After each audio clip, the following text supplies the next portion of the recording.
See, he's learning how to handle himself right there.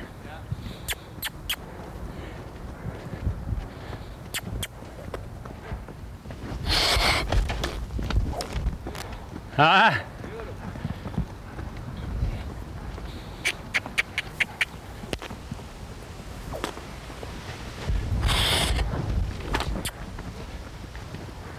He never missed a lead when they're, we build a lot of this in them.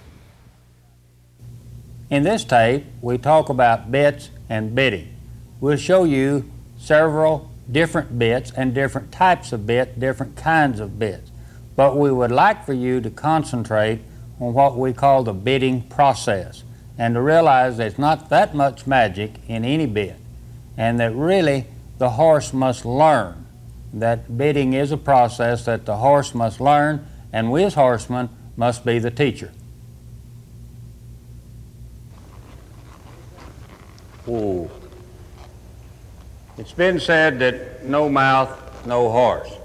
And to some degree, that's true. By mouth, we mean a horse's response at the mouth, the response to bit pressure.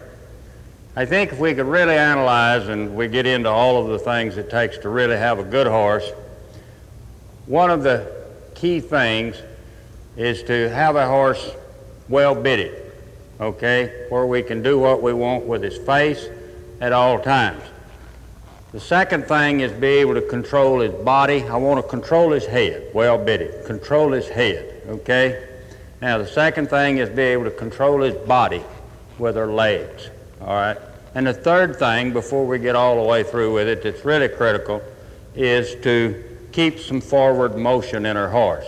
So control his head, control his body with her legs, and keep some forward motion in him.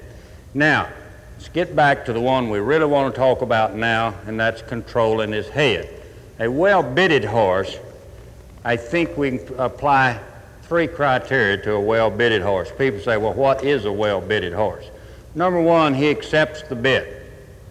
He's a horse that's basically quiet in his mouth, even though we'll see horses at times get excited and chew on the bit, be a little upset, but basically when they're performing, doing things, they accept the bit. They don't have any trouble having it in their mouth. Number two, he's a horse that can make the right response to bit pressure. Right response to bit pressure means that I can, when I pull this way, I can get his head here. I want him obedient. I can take his nose and touch my knee. And when I pull on this side, I can get his head around here. He's obedient to that pressure. All right, ask, receive, reinforce. Turn it loose. It's been said a lot of times in trying to develop this in a horse that the release is almost as important as the pull. So a lot of times doing a lot of high-speed activities, we'll pull a horse's mouth, and it's key that we turn it back loose. So release on the mouth is important as much as pull. So a horse, when you want him to make the right response to bit pressure, is it lateral, both sides, or is it also that kind of pressure that might come right straight back, okay? So accept the bit, make the right response to bit pressure, and then another key thing is to be able to tolerate pressure. There are times when we're riding these horses and schooling horses that we ride them with quite a bit of contact on their mouth. We don't like to ride there any more than we have to, but we ride there. A lot of times it's a pull and release, a give and release, trying to develop the good response. So we're doing that continually as we ride our horse. So we want him to be able to make the right response, but he also, there's times when we are riding him when he has to maintain, he has to tolerate a constant pressure for a period of time. I may have to drive him into the bridle to teach him certain things. So he has to be a horse that when he feels that contact, not only will he honor it, not only will he accept the bit, and not only will he respond to it, but that constant pressure in his mouth doesn't just blow his mind. If it blows his mind, it gets him away from what we're trying to teach him. So 3 criteria then is to all of those being important. And the last one We see horses from time to time. I've had people say to me, when you go to ride this horse, you have to be real light with him now. Be careful with him. He is lightly bitted. He's bitted real light. Most of the time that is not true. What has happened is the horse is very scared of the bit. He's afraid of it. He doesn't know anything about bit pressure except he's afraid of it. There's a difference in being afraid of it and being able to tolerate the pressure and being able to respond to it. So how do we go about getting all of that done? One of the key things that we can do is do a lot of pulling and releasing. I see people sitting around on their horse. They have a stiff-necked horse that will not respond to bit pressure, and they're sitting on him visiting with their friend. When they're sitting there, they could be schooling their horse. Could be schooling their horse by asking him for his head, turning him loose, sit there a little bit, ask him over here. And if your horse wants to turn around when you first start, let him turn. Who cares? I'm really just asking him to give me his head. And we'll walk him around, pull his head, and release. So bit pressure is important, and it's important that we do a lot of pulling and releasing. Now, the biggest problem with getting a horse to bit, and I'm going to step down here on the ground where we can talk about it, is for this horse to learn that he has a joint right here, that his nose can flex, that he can flex here, and that he can bend his head. So that when he feels this pressure, he knows to flex and to get back behind it, like yo.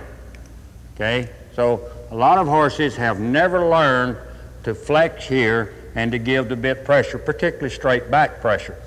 And we try to avoid a lot of that. In the beginning, let me say that the less of this straight back we have to do, the better off we are. When we're trying to pull straight back on a horse, it gives him good opportunity to lock up in here and to get into a battle, a tug of war with us. Whereas when we're doing a lot of lateral pull, it's easy to take the horse's head away from him. It's easy to turn him loose and reinforce him. It's easy to get him to do. And in the process of doing that, we also then reinforce straight back pressure without having to get into a big fight for him right there. So that is important, that we don't put a lot of pressure on him right straight back. So how do we get started to get him to flex in here and get him to give into the bit? Most of us can do it on the young horses with our hands. We ride our hands, we ride them with our hands, we use very few aids, and we begin to pull and release until we get the horse trained to come to it. Older horses, particularly who have never been trained and have been allowed to push on the bit for some period of time, we find that any kind of a tie back in such a way as that is helpful, and uses many ways to tie a horse back, or some people call it set his head, tie him back, as there is nearly imagination. So there's a lot of ways to do it. Usually we like to tie him to one side only. One of the real classic ways is to take the off rein, the rein on this side, go through the horse's leg, come up, maybe wrap it around your horn. All you're doing here now is to keep this horse from picking his head up. Then to take the off rein, the other rein on the other side, and maybe go all the way back and tie to your flank cinch, tie to something else. Now, the important thing to remember about a tie is always tie the horse so that he can get the release, so he can get his own reinforcement. That means to tie him where that if he gives to it, that he can get relief. So if I tie this horse at about that length, the only way that horse can get relief now is to come to the bit. And when he does come to it, there is slack. Wouldn't do any good to shorten it way up to here to where that he cannot come to the bit. He cannot get his own relief by coming to the bit. So here his head cannot go up, but it can go around. There is a place, as the mare stands right there now, honoring that light contact on the other side. So that's one way, and it's a good way. Now, we have to do that a lot on older horses that need to be bitted. Can he be bitted when he's 8, 9 years old? Sure he can.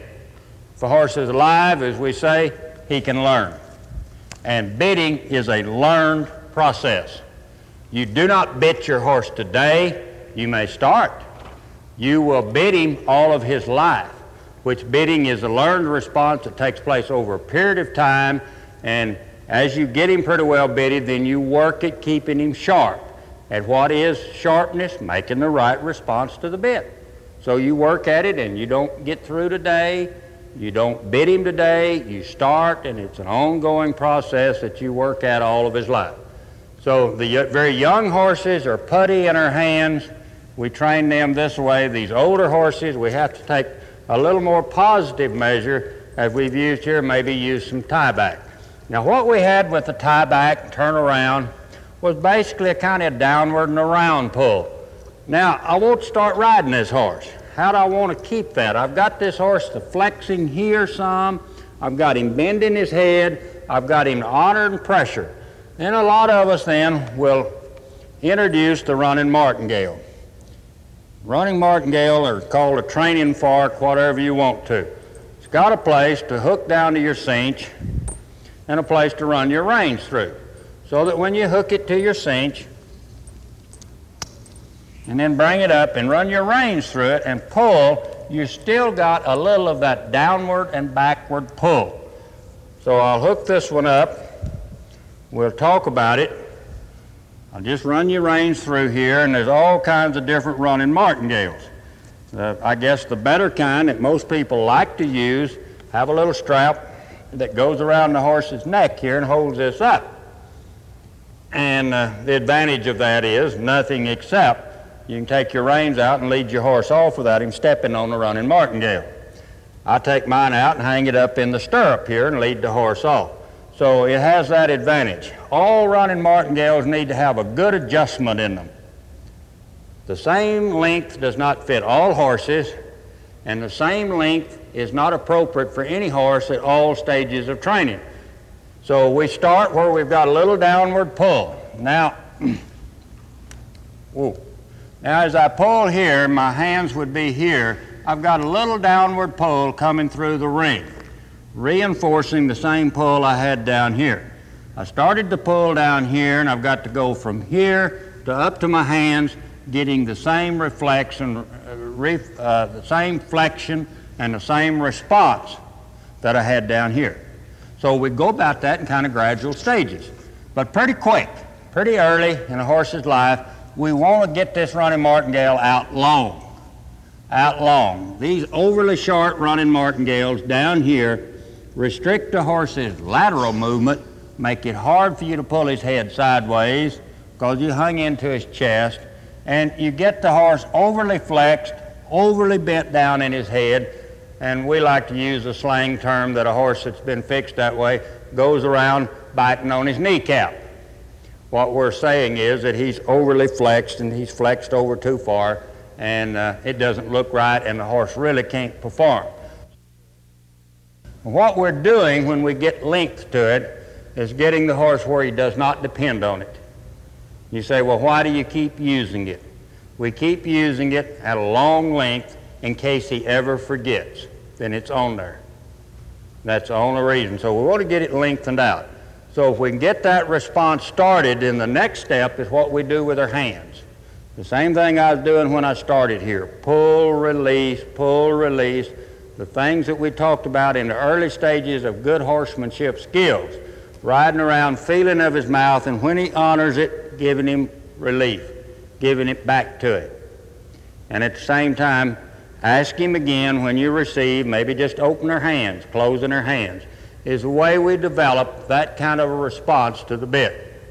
Now, we need to talk a little bit of that bitting is a process.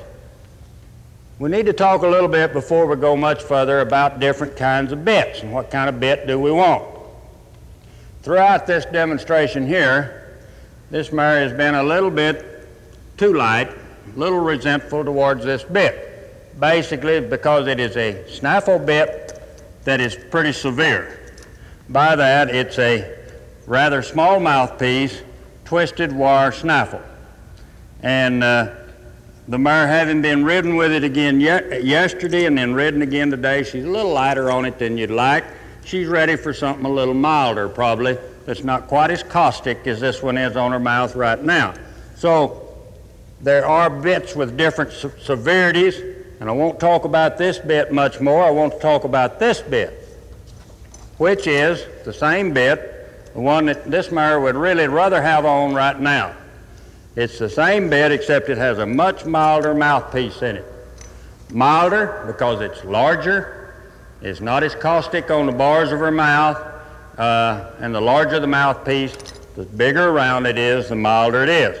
Now that is, to the horseman, that's his bread and butter.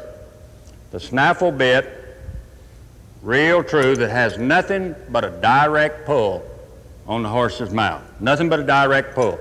There is no curb chain, there is no leverage, there's nothing but pressure on his mouth, a direct pull, which a horse is trained and taught to respond to, using the good principles of reinforcement, the things we've talked about all the way through. Now people say, well, I put a snaffle bit on my horse and he run off with it, or I can't ride my horse with a snaffle bit. The answer to that is train him. Train him to ride with it, because you're going to be better off in the long run if you train the horse to ride with it. And we'll see before we get through that the thing to do is to teach the horse to respond to it. We start our 2-year-olds and ride them with these bits, and they're easy. They're not caustic, they're not too severe for them, but at the same time, they can be tough enough. We can get the horses light enough with them, we can get them perform. Now, why is the bit really preferred? Why is it really preferred? What is it about a snaffle that makes it magic? It's the lateral pull, right here. It's a lateral pull. The bits are made for a horse to give at the corner of his mouth and learn to pull lateral, learn to flex. So many horses don't know that they can bend their neck. We will see the further we go that as we go to really trying to do round circles and do a lot of things with a horse, we want the horse to be bowed from his tail, through his body, around through his head. That's the only way you can do a perfectly round circle. So I've got to have control of this head. And you get control of that head by getting good lateral control, and that bit is the bit that's preferred. Very mild bit. Now, on the other hand, there's basically only 2 kinds of bits, a snaffle bit and a curb bit. We'll go down here and pick up a curb bit. How are they different? They're basically different because this one has leverage. It has a curb chain on it. Here, when you put your hand in there like that, and when you pull back on it, you're going to get leverage. And you can do that yourself by just putting your hand in there, put your foot in there and pull on it, and see that you're getting leverage as you pull back on it. Right there. That's what your horse is getting. This, the bar, the mouthpiece is on the bars of his mouth, and the chain is behind his chin. Put your hand in there. I can pinch my hand pretty good. Now that's the basic difference in them, and when I try to get good lateral pull with this bit, I've got more range here than I can handle. When I try to get real good lateral pull, then what do I get? I get a stopping motion, because I pull on the curb. I do not pull at the corner of his mouth. I pull down here where the curb chain is, where the end of the shank on the curb is. So I pull away from where I want the pressure to be, plus the fact as I pull on it, this side of the shank here pushes into his jaw there, and they're just simply not made to teach a horse a lot of flexion. All right? We'll demonstrate how we use the curb bit in a little bit, and why we use it, and why we actually want to build up to it. So there's a curb. Now we need to realize that the difference in the 2 bits is basically one has straight pull, the other has leverage. Now this bit could have a broken mouthpiece. It doesn't. It's solid. But it could be broken, jointed. It would still be a curb because it has leverage. This snaffle bit could have a straight bar or a solid, non-jointed mouthpiece in it, and it would still be a snaffle. Whether a bit is jointed or solid does not make it a curb or a snaffle. What makes it a curb or a snaffle is whether it has leverage or not. There's a popular little bit that's been used throughout the whole country for years, I guess 10, 15 years, called a Tom Thumb snaffle. It's just a name that the trade has put on it. I think horsemen are partly responsible for it, and the little bit is not a snaffle at all. It's a broken mouthpiece, short shank, swivel-cheeked, curb. Short shank, the cheeks on it swivel, curb. Now the thing I'm trying to get across here is I really don't want to make a lot of difference between a lot of different bits, except to say those are the two basic kinds. One of them has leverage and the other doesn't. And you're limited particularly on curb bits.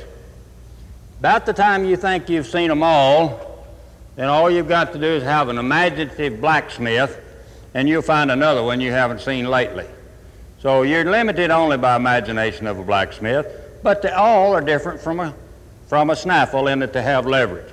So here's a very light little bit that again is a curb, another curb bit.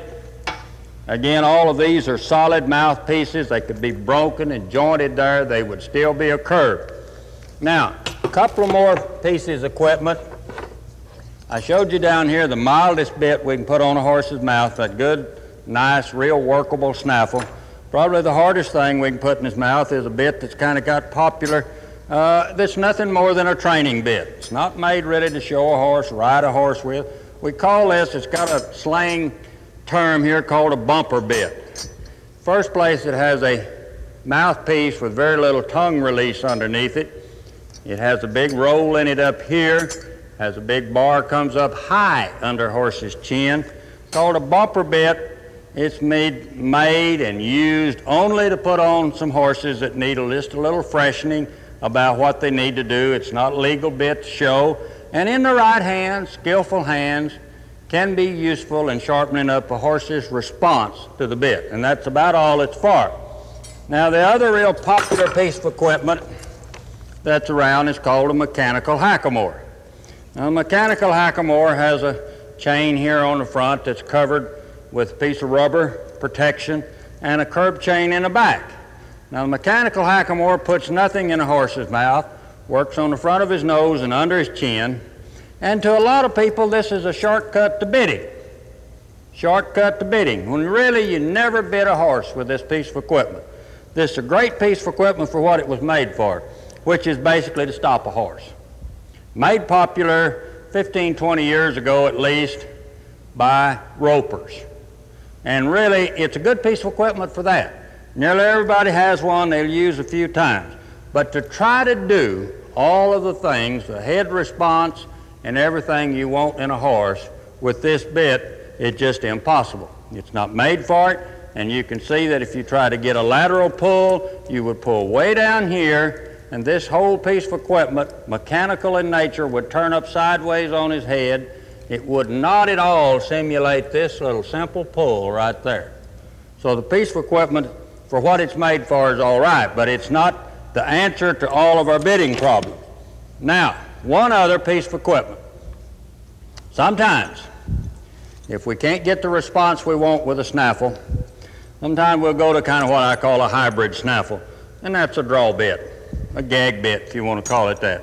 That looks just like a snaffle, will give you the nice lateral pull, except look, as I pick up on it, see the bit slide up in it, as I pull the reins, the bit goes up into his mouth.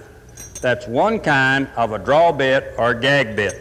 There's one more kind that people are using that's been popular the last 5 years or so that's called a curb gag, where it has a curb on the back of it and a long slot on the side that lets the bit pull up, the mouthpiece come up into his mouth tighter whenever you, when you pull on the reins. So basically, those two are just hybrid snaffles. So we really got snaffles and curbs. There's some off-breed kinds of things, and nobody needs to look at all of that tack. And that's not near just a few examples to think I need all of those bits. Nearly everybody needs a snaffle bit and a curb bit, and that's it. And basically, a well-bitted horse, this mare will ride with any bit out here. It's not the magic in the bit. It's what the mare has been taught, how she has learned, and what she will respond to. And if she's been taught and trained to make the right response to bit pressure, she'll make it to any of those bits. All right? So if we've got that kind of established, let's ride this mare a little bit now and see what it is. Let's talk about some of the things that we would do on the horse to try to get the horse to have right the right response to bit pressure. Okay? Now we're going again with the snaffle bit. We'll talk about why we want that bit. Now, we want that bit because, again, what? It has that pressure right there at his mouth. And we can pull right here with our hands, as we talked about before, and get the response we want. So we'll ride this horse. We'll try to get him to get control of his head. We do this a lot with a horse. We flex the horse and push him straight ahead. The horse be obedient in his face, give us his head where we want him, and we spend a lot of time flexing him and pushing him then straight ahead. And then when we don't push him, and I'm pushing him with my legs, which is another kind of a lesson, trying to talk about how I can push him, but I can pull his head, get past the table, and push with this leg, but I've got response in his head. So you've got to have the response in his face. And you do that, and you do use those good principles of reinforcement where you ask and you receive, you get what you want, and you reward. Good hands, and use them all the way through. Now let me lope the mare around a little bit and talk about how we use then this pressure in her mouth to put her in a round circle, and watch how obedient she is to that light pressure I've got picked up in my right hand. Now make the mare stay in a perfectly round circle. We do this both directions. Ooh. Ask, use all the cues you can.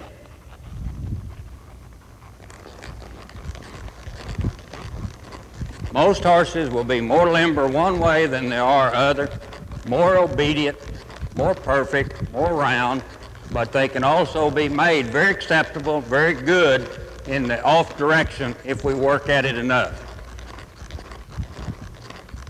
Ooh.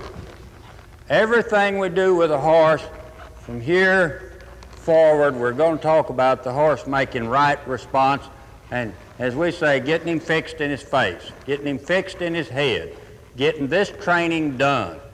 And we just spend hours at it trying to keep the horse light, responsive, giving us our head, doing what we want him to do, and same way everything we try to teach him. Try to have real good response up in his face. Now what I'd like to do to further emphasize then, you're going to ask me, I can ride this mare with one hand, with this snaffle. And you need to remember that what we cannot get the horse to do with the snaffle, we cannot make him do with a big, severe bit. And that's a pretty good terminology to remember. You're trying to get him to do it with this. Not that you can't be rather severe with it, but at the same time, you're coaxing him, you're training him, you're teaching him.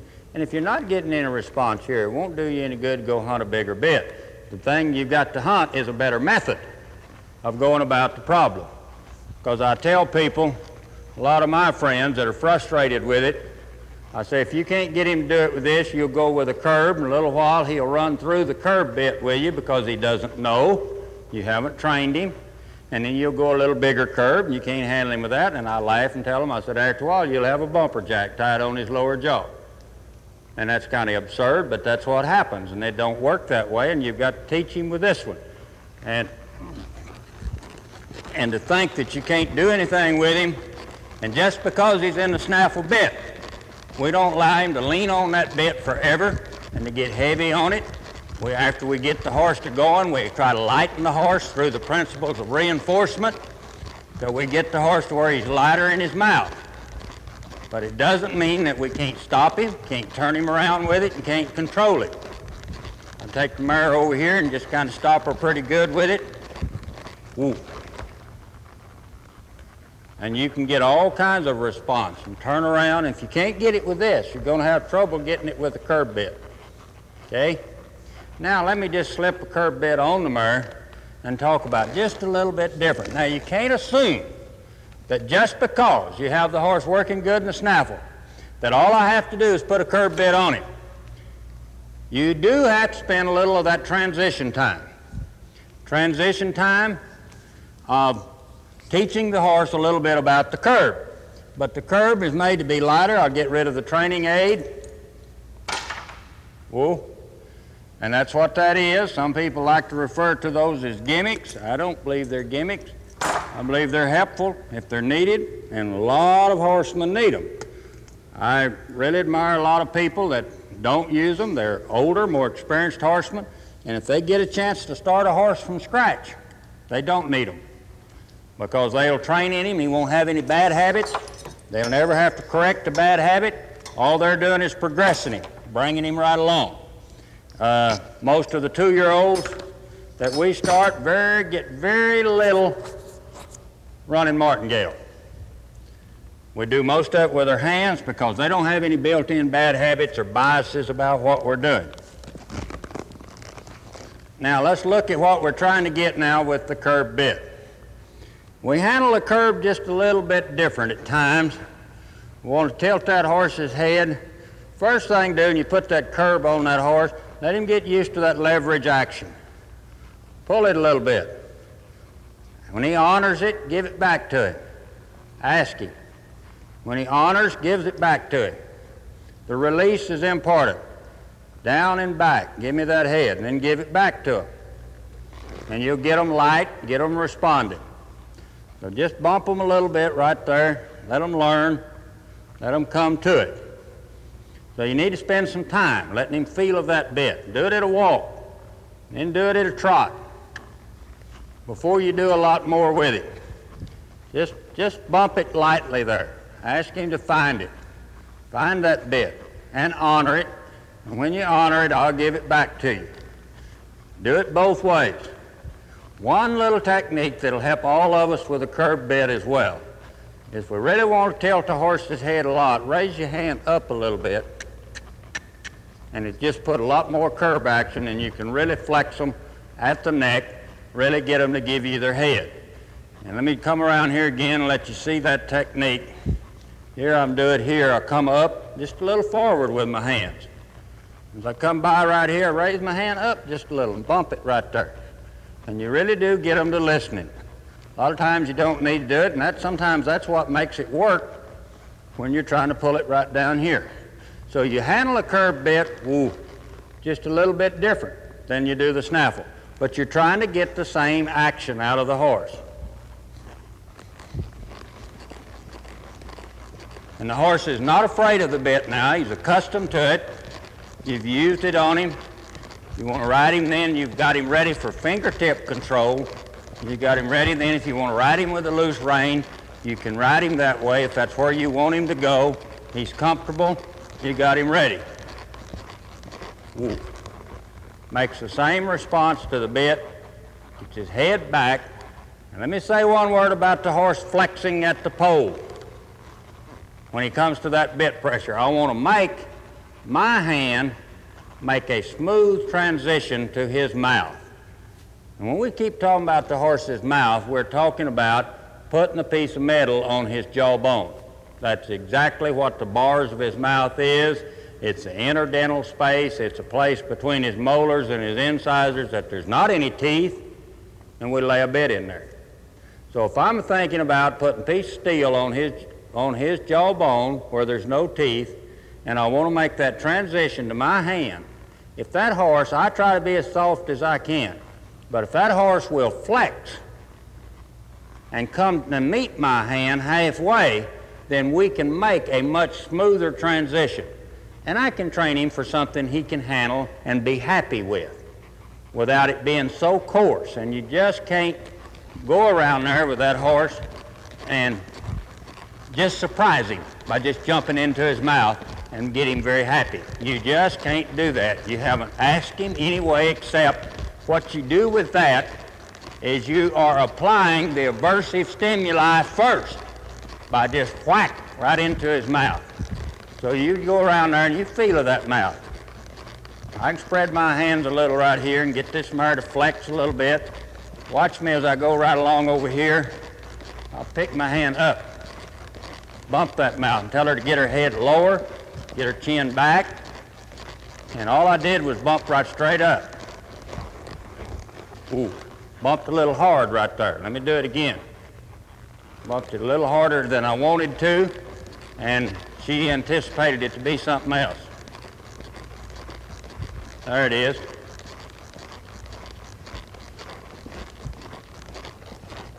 And obviously I've been riding her with the snaffle. Ooh.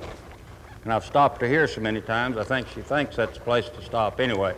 So we've got to keep changing on them all the time, stop in the same place all the time. If they don't anticipate it, they're dumb, so they're going to do that. We've got to be smarter than that ourselves. So that's kind of what we need to accomplish with bitting. We need to learn it's a learned response. There's not that much magic in the particular bit you have in the horse. Again, I say that one well-trained, I think any of those bits there I can stick in this mare's mouth and get about the same response. Not saying that we don't prefer a certain bit for a horse, but most of the people who go down to the tack store say, I'm hunting a bit for my horse. He does not like the one I have. That's the word they say to me. My horse don't like that bit. I need to get another one. This horse will never like any bit. It's not, you know, if he's that poorly trained, he won't like the next one you buy. So you've got to get him bitted, make the right response, realize it's learned, you've got to teach it to him, and you'll never get through. But once you get him fixed like you want, you just keep him sharp and go from there. And some of these things you'll have to do off and on quite a bit. So I think if you do that, understand what you're doing, develop your hands, understand what you're trying to teach the horse, be honest with him, tell him the truth, then I think you'll have happy horses. You'll be able to school them better, you'll get a better job done with them. As we look back now at the bits and bitting, I think we've pretty well accomplished our mission of emphasizing again that bitting is a learned process, and I gave us a lot of techniques for which we can begin to train our horse. You can notice from the mare I was riding that she is fairly responsive to the bit. In lots of ways she's super responsive. I might mention to some of you that might look at the mare and be a little critical of her, I would like for the mare to pack her head just a little bit lower, carry her head a little lower. So the mare doesn't do everything exactly ideal, but I think she's a pretty good prop to let us show a lot of the techniques that it takes, and she will pretty well demonstrate the right response in most cases. Some of my friends have suggested that maybe in the tape we were not quite as clear as we needed to have been on the difference between the curbs and the snaffle, so we've pulled a couple up here to talk about. This is a curb bit that has no headstall obviously on it, has no bridle reins on it, but I did put the curb on it, put the headstall and the bridle reins on, and you have a full bridle. Now that's separated from the snaffle in that you get leverage on it. You can put your hand right in there, and if you pull on it, you can see that you get leverage. Visualize his jaw right in here. This chain is coming up in the chin groove. So here it's differentiated from the snaffle bit in that there is leverage. Leverage that increases the intensity on the bars, plus that leverage that he feels under his chin groove as well. So, you know, this is only one little curb bit, and as we said in the tape, you're limited and only by the imagination of the blacksmith on how to make those, and you'll find that it's quite a science. But again, as we said in the tape, if you get a horse pretty well bitted, it shouldn't be that critical. He should ride with almost any of them. Now here's a fully hooked up snaffle ready to be used, and I'll bring it over here, and if we take a look at it, straighten the reins out on it, you see that it's just a straight pull. There's no way to get any leverage, and we pull right at the corners of his mouth with it. Now I'm going to drop this little strap down for you to realize that is not a curb. That's a little strap so that when I pull laterally, and we noticed that some in the tapes, I didn't have it on the snaffle bits that I was using in the tape, but when you pull laterally, this little strap just keeps that ring from pulling through his mouth if you need to get pretty strong with it a time or two to get the message across. So most of the time we keep a little keeper in the back just to keep the ring from being pulled through. So this would go on the horse this way. When you pull at the corners of his mouth, pull on the reins, you're getting pressure right there, right on the corner of his mouth. A direct pull, if you can understand that, as opposed to one that had leverage. So bits are not that important in that a specific bit has to be used at a specific time. But there are purposes and there are times when all horsemen would prefer the snaffle for the very reason of the way it's made, and there's place to use the curb bit. So if we keep that in mind, I think we'll get along a lot better with the horse. We'll understand our terminology, and I think if we'll train him with the snaffle bit, we'll develop the kind of horse that we want.